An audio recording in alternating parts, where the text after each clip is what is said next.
Tripura Thani Chairman Bubakra Production Manikya Devamani Tubuzak Oxygen Concentrator ni Bisingpuni Onokoti Hakoni Kumangat Bakhaste Der Joining Village Committee ni Yago Ya Faririka Kaisa Oxygen Concentrator Tripura Thani Sikla Bedek YTF Eba Youth Tripura Federation ni Achuk Phang Yakchu Eba Vice President Takhuk Donald Darlong ni Yakbai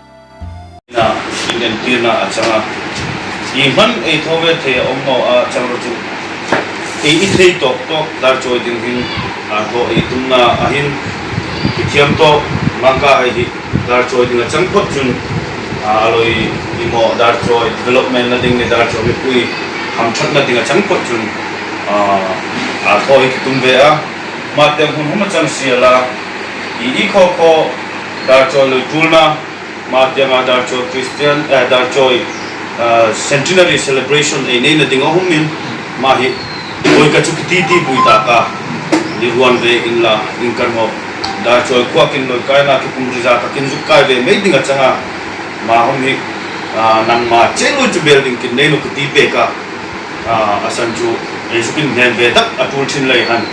ma ha ya hom han titi na kinong na ya further statement hi lanai no kinti a Dar Choi ding hin PHC Homi proposal siya may kuma application ay izya ta kachanga ma public health center ilo muthia machang chun 30 to 50 beds homi angai to ay tuma maju undang chang pasak chema across nok changa tia unukuti district hen atun hin zonal office kin fight changa abun homanong entaka office building homanong entak rita final attack achanga administration la tan lo che achanga